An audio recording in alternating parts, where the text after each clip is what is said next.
Sahin pun keluar dari dalam sel. Di luar sel, Rehan telah menunggu di sana. Sahin pun memberikan botol yang sebelumnya ia bawa kepada Rehan. Ia meminta Rehan untuk menyelesaikannya.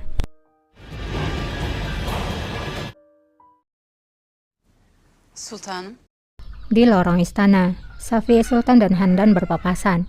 Handan berkata, "Aku dengar kamu telah memulai persiapan untuk pernikahan." Safiye pun berkata, "Aku tidak pernah menyerah akan pernikahan ini. Kamu membicarakan surat yang diungkapkan oleh Halime. Seperti yang kamu lihat, kamu lebih banyak melakukan hal yang merugikan daripada kebaikan. Namun Raja tetap menginginkan pernikahan Fahriye dan Dervish Pasa lebih daripada siapapun." Handan pun menjawab, "Putraku tahu siapa yang bisa tetap dekat dan siapa yang memiliki jarak." Safiye lalu menjawab, "Itulah mengapa secepatnya Dervish Pasa akan menjadi wazir." Handan pun menjawab, "Raja akan memutuskan siapa yang memang pantas dan tentu saja setelah menanyakan pendapatku." Kemudian mereka pun berpisah. Bak sen şuna. Safiye lalu berkata kepada pelayannya Bulbul, "Lihatlah dirinya. Langkah terbaiknya dalam 1 dekade adalah menasehati putranya. Dan itu adalah ide dari Halime." Sokma akıl 8 adım. Bulbul pun menjawab, "Seperti anjing yang kembali ke muntahannya, demikianlah orang bodoh yang mengulangi kebodohannya." Sementara Hachi bertanya kepada Handan, "Sultana, apa yang akan kamu lakukan? Bukankah kamulah yang sangat menginginkan Dervish Pasa menjadi wazir lebih daripada siapapun?" Handan pun menjawab, "Itu sebelumnya. Sekarang, dia telah menimbulkan kecurigaan bagiku." Nampaknya, Handan kembali mencurigai kesetiaan dari Dervish. Nasya lalu datang menemui Raja yang sedang melamun di terasnya. Nasya kemudian berkata, "Aku datang untuk mengucapkan terima kasih di Taman Rahasia." Raja pun menjawab, "Apakah kamu menyebut tamanku dengan sebutan Taman Rahasia?" Nasya pun bertanya, "Apakah kamu tidak menyukainya?" Raja pun menjawab, "Kita berdua mengatakan kalau taman itu adalah taman rahasia tanpa kita sadari. Dan itu mengejutkanku. Hanya itulah tempat yang bisa membuatku bernafas, karena aku memiliki kenangan yang terbaik di sana. Aku melihatmu di sana untuk pertama kali." Nasya pun mengerti. Nasya kemudian bertanya buku apa yang sedang dibaca oleh Raja. Raja pun menjelaskan, buku ini adalah makalat. Terdapat pekerjaan penting dari seni Shams Tabrizi, seorang penyair dari Persia. Dia tinggal di sini selama bertahun-tahun. Dengarlah." Raja pun membacakan puisi dari dalam buku itu. Kalp midir insana sevdi? Apakah hati menyuruh seseorang untuk mencintai? Ataukah hanya kesepian yang mendorongnya? Apa itu cinta? Apakah menjadi api di atas lilin? Atau menyentuh api itu? Tiba-tiba saja Nasya memegang tangan Raja, lalu mencium Raja.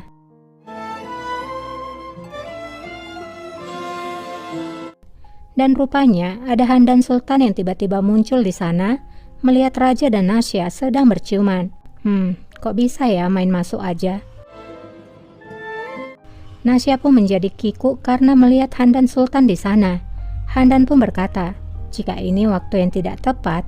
Namun Raja berkata, "Ada apa ibu?" Dan Handan pun tidak berbicara.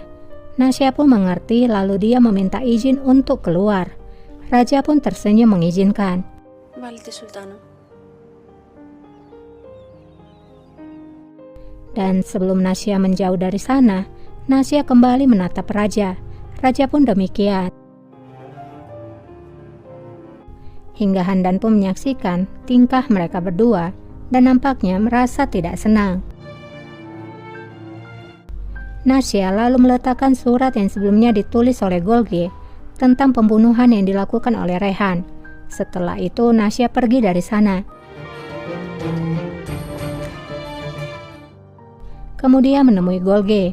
Golge lalu bertanya, apakah dirinya sudah meninggalkan surat di ruangan raja. Nasya pun mengangguk.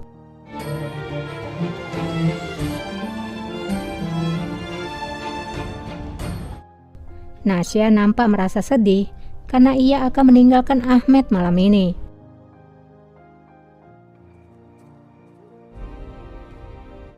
Di barak, Iskandar juga nampak keluar dari barak dengan menyamar. Kembali ke raja. Raja lalu berkata, di era sekarang ini, aku tidak bisa membuat seseorang menjadi wazir jika aku tidak bisa mempercayainya. Maka aku mempertimbangkan Dervish Pasha. Handan lalu menjawab, aku yakin Safiye Sultan akan menyukainya, karena Dervish akan menjadi menantunya secepatnya. Mendengar perkataan ibunya, raja pun bertanya, apakah ada seseorang yang kamu anggap pantas? Handan pun menjawab, kamu tahu yang terbaik, tapi yang menurutku pantas adalah Lala Mehmet Pasha. Lala Mehmet Paşa'dır. Dia adalah musuh dari Safiye Sultan sejak lama.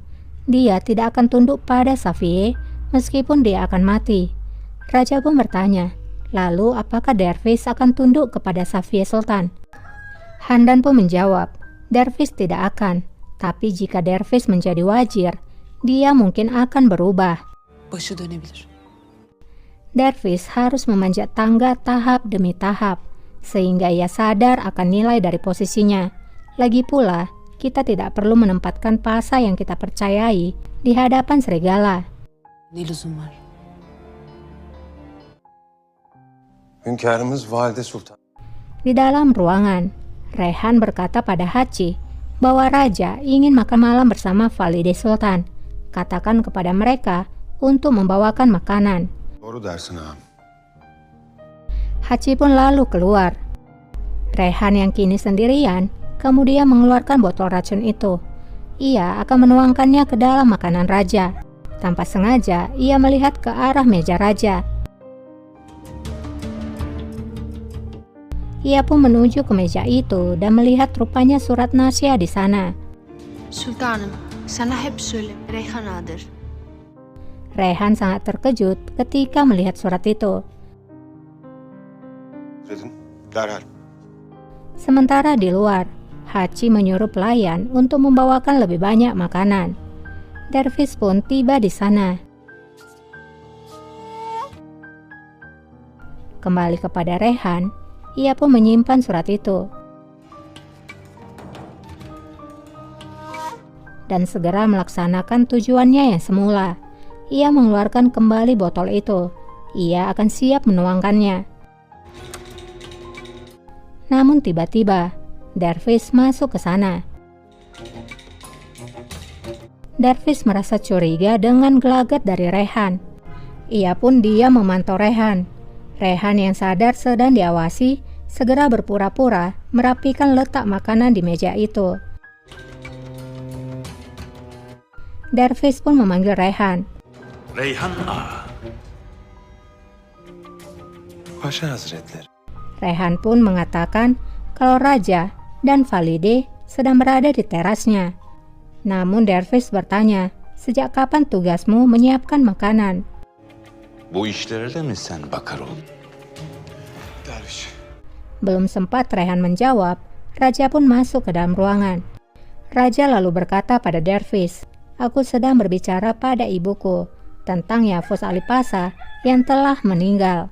Karena aku membutuhkan seseorang untuk menggantikan posisinya. Aku kira aku harus menanyakan pendapatnya. Raja pun duduk di mejanya dan akan mencicipi makanannya. Dervish pun kemudian menyuruh orang-orang untuk keluar dari sana. Rehan pun akhirnya keluar dari sana.